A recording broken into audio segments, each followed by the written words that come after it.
pelajaran olahraga. Apakah sudah masuk semua? Sudah. Ya, baik. Alhamdulillah hari ini kita belajar kembali TIK ya, informatika. Nah, hari ini kita akan mempelajari mengenai berpikir komputasional. Nah, tapi sebelumnya nih, Ibu mau tanya, biasanya kalian kalau habis istirahat tuh ngapain aja? Ya, angkat tangan, boleh angkat tangan ya yang mau berpendapat. Oke, Dino? Jajan. Setelah istirahat. Oke, Arganta? Biasanya ngapain tuh? Main. Karisma? Masuk kelas. Lagi ya? Belajar dan memahami. Maksud Ibu nih sebelum kalian memulai pembelajaran, sebelum belajar, menyiapkan buku, berdoa. Oke, apa lagi? Baris.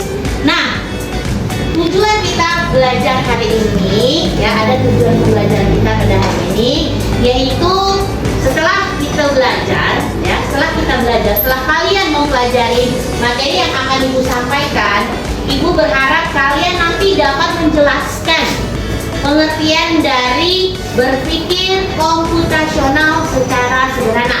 Itu satu. Kita belajar kalian harus bisa tuh menyampaikan pengertiannya. Nah, tujuan pembelajaran kita yang kedua yaitu setelah kalian mempelajari atau mengikuti pembelajaran hari ini, Ibu berharap kalian bisa memahami dan mengidentifikasi mengenai 4 komponen berpikir komputasional. Nanti akan Ibu jelaskan 4 komponennya apa saja. Ya. Nah, kemudian tujuan pembelajaran kalian yang ketiga yaitu kalian dapat menyusun algoritma dalam memecahkan masalah sehari-hari secara sederhana. Bisa nggak nih kira-kira? Bisa. Kita belajar bersama-sama pelan-pelan ya. Baik.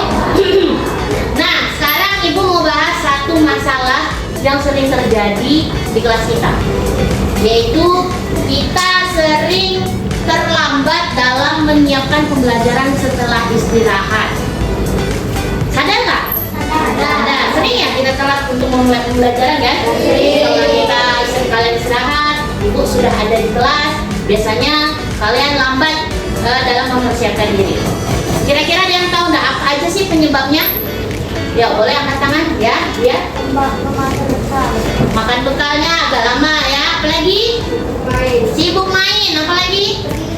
Pergi ke kantin. Kantinnya agak jauh ya. Lagi? Jajannya terlalu lama. Oke. Apalagi? Balikkan piring ke kantin. Oke, berapa dulu untuk yang sudah berpendapat? Nah, benar sekali ya. Jawaban kalian tadi benar sekali, bahwa kita sering terlambat tuh dengan karena beberapa faktor. Ada yang lambat pergi jajan, ada yang harus kembalikan piring, gelas ke kantin, ada yang masih asik main ya tadi ya, ada juga yang biasanya memang sengaja lambat-lambatin masuk ya enggak? Nah, ternyata ada satu lagi masalah ternyata yang kita belum sadari nih. Kita sering terlambat. Pernah nggak Ibu begitu Ibu masuk, tolong dong dibuang sampahnya, tolong dong dirapikan mejanya. Pernah nggak Ibu meminta seperti itu? Nah ya, Ibu meminta seperti itu. Nah, ternyata itu juga merupakan salah satu faktor kita terlambat belajar setelah istirahat. Nah, inilah permasalahan yang akan kita bahas pada hari ini. Nah, tetapi sebelum kalian Ibu minta untuk mencari solusi, ya kita sama-sama nih nanti cari solusi. Gimana sih caranya supaya kelas ini bisa bersih dan siap dipakai untuk belajar? Ada yang kira-kira ada yang punya pendapat nggak sih? Apa itu berpikir komputasional? Kalau ada silakan ya. Berpikir seperti komputer. Beri apa dulu untuk tulis? Komputer ya. Tidak salah, tetapi masih kurang tepat ya jawabannya. Ternyata berpikir komputasional yaitu adalah cara berpikir untuk memecahkan masalah. Nah, secara sistematis dan logis. Nah, kemudian sehingga mudah dipahami oleh manusia maupun maupun komputer. Jadi berpikir komputasional ini kita berpikir nih untuk memecahkan sebuah masalah. Kita mencari solusinya, ya. Tapi solusinya harus logis. Logis itu apa? Masuk akal yang bisa dilakukan. Nah, itu adalah berpikir komputasional. Jadi kita memecahkan masalah, caranya masuk akal dan bisa dipahami oleh manusia dan juga komputer gitu. Nah, komponen berpikir komputasional tadi ada 4 kan yang bilang. Nah, di sini ada 4 komponen yang akan Ibu tuliskan.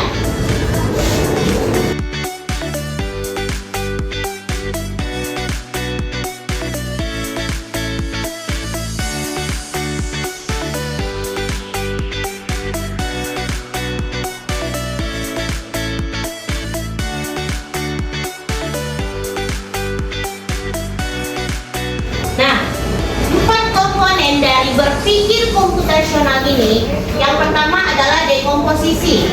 Nah, menyelesaikan masalah dengan dekomposisi, ini maksudnya adalah sebuah masalah itu kita coba cari penyelesaiannya dengan membagi-bagi permasalahan tersebut menjadi bagian-bagian yang kecil. Contohnya, misal kalian tadi ada permasalahan lama Bu pergi ke kantinnya atau lama mengembalikan piring dan gelas ya. Nah, bagaimana sih cara kita menyelesaikan masalah dengan kelamanya kita mengembalikan piring atau gelas? Ada yang punya pendapat? Gak apa-apa kata ya, tulis. Membawa bekal dari rumah. Oke, apalagi? Bulan? Membawa gelas dari rumah, ya. Membawa piring dari rumah.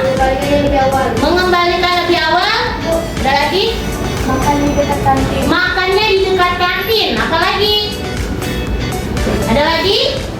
Ya, solusi dari semua tadi itu sangat baik. Ada yang bilang, Bu, dengan bawa bekal. Ya, benar, dengan bawa bekal. Jadi kita nggak perlu ke kantin dan nggak perlu mengembalikan piring atau gelas. Kemudian ada yang bilang bawa piring sendiri, Bu, bawa gelas sendiri. Dan ada yang bilang juga makannya di dekat kantin. Ada juga yang bilang balikannya lebih awal.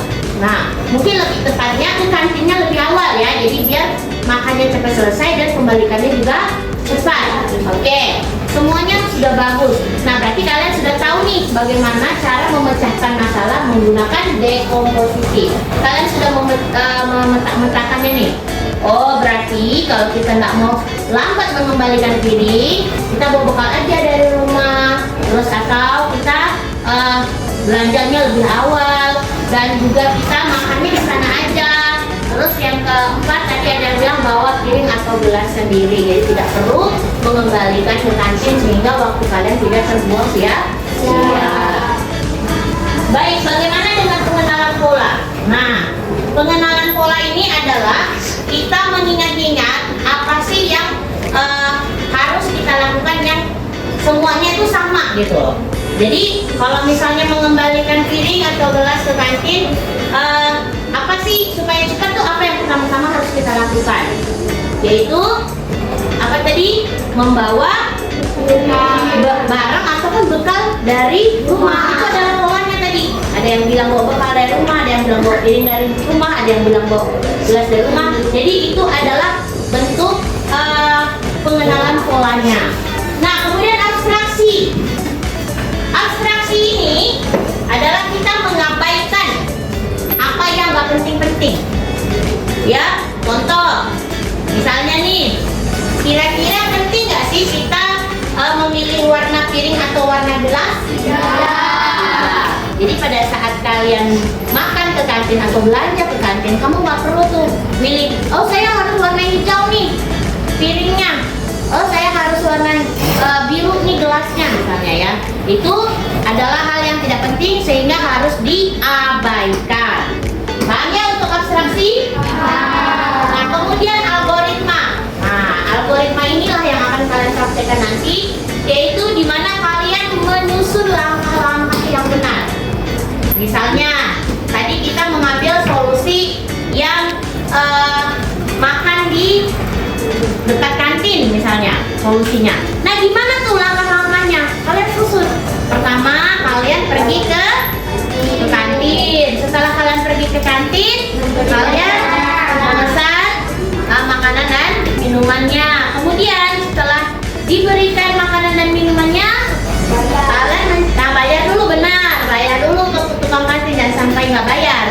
Setelah itu baru cari tempat duduk yang nyaman untuk makan dan minum. Setelah itu baru dibayarkan. Oke, berapa dulu? Oke, karena kalian sudah ibu bentuk kelompok, ibu ada tugas untuk kalian, ada LKPD, di mana kalian nanti akan ibu minta menyebutkan langkah-langkah yang benar dari permasalahan yang ada ibu tuliskan di sini. Ya, nah di sini kita akan ibu akan meminta kalian mengurutkan. Nah di sini sudah ada ibu berikan gambar-gambar kecil, gambar-gambar pekerjaan atau kerjaan yang harus dilakukan, tindakan yang harus dilakukan setelah istirahat. Ya, nah ini akan ibu bagikan. Ibu bagikan ya per kelompok. Nanti ditulis nama kelompoknya dan nama anggotanya di samping aja. Yang pertama itu silakan nanti langsung tulis. Kemudian, nah bagaimana dengan yang gambar-gambarnya? Bagaimana dengan yang gambarnya? Gambarnya nanti silakan ditempel masing-masing di buku gambarnya yang sudah kalian bawa. Kemudian kalian buat tanda panah menggunakan pensil warna kalian. Boleh secantik mungkin dan gambarnya diurutkan sesuai dengan yang kalian pikirkan. Yang mana nih gambar yang pertama nih? Nah ini namanya algoritma. Jadi kalian nanti membuat langkah-langkah untuk menyiapkan kelas kita sebelum belajar setelah istirahat. Bisa dipahami? Bisa. Oke, ibu akan memberikan waktu sebanyak 20 menit. Kelamaan 15 menit aja. 15 menit harus sudah selesai. Ya, silakan mulai dikerjakan. Nah, selama kalian mengerjakan kelompok, ibu akan menilai ya bagaimana sikap kalian dalam kelompok, ada kalian aktif, ada kalian pasif. Tapi ibu berharap kalian bisa mengerjakan kelompoknya dan kalian akan berdiskusi. Oke, paham ya?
Kelompok berapa yang akan tampil duluan?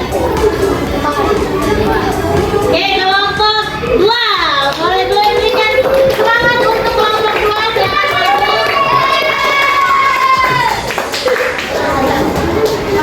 Silakan. Baca aja ya. Baca ya. Baca nyari-nyari ya.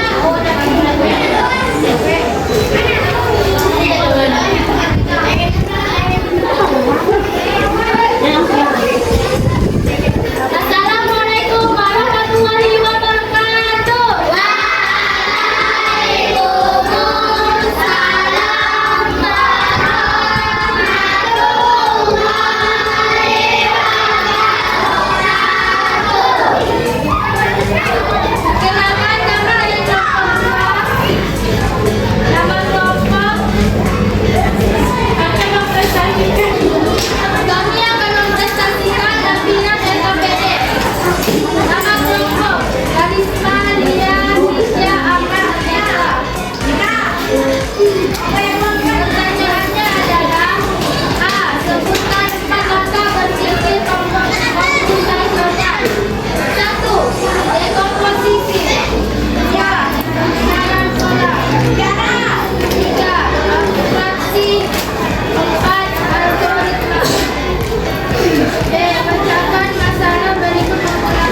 algoritmanya, langkah-langkah bagaimana kita mempersiapkan kelas kita setelah istirahat. Nah, sekarang kita tiba di bagian kesimpulan. Kita akan menyimpulkan apa yang kita pelajari hari ini.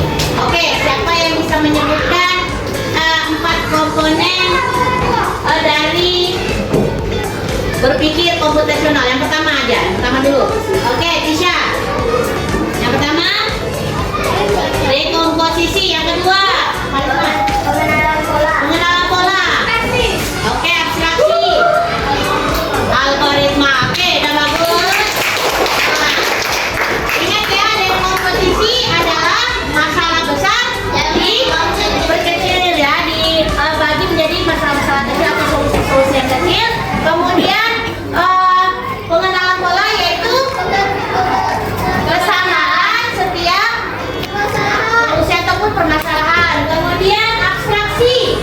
Abstraksi adalah mengabaikan yang tidak penting. Kemudian algoritma, langkah-langkah solusi atau penyelesaian masalah. Oke, sudah. Berarti kalian sudah memahami materi hari ini. Apakah dapat kalian pahami dengan baik pembelajaran kita hari ini? Apakah menyenangkan atau membosankan pembelajaran? Baik, nanti jangan lupa nanti di rumah akan ibu berikan tugas untuk mengenai pembelajaran kita yang selanjutnya. Jangan lupa dikerjakan. Terima kasih karena sudah waktunya istirahat dibuat. Silahkan berbelanja ke kantin, tapi ingat tadi seperti yang sudah kita selesaikan setelah istirahat, kelasnya disiapkan kembali. Bisa? Bisa. Akhirnya, wassalamualaikum warahmatullahi wabarakatuh.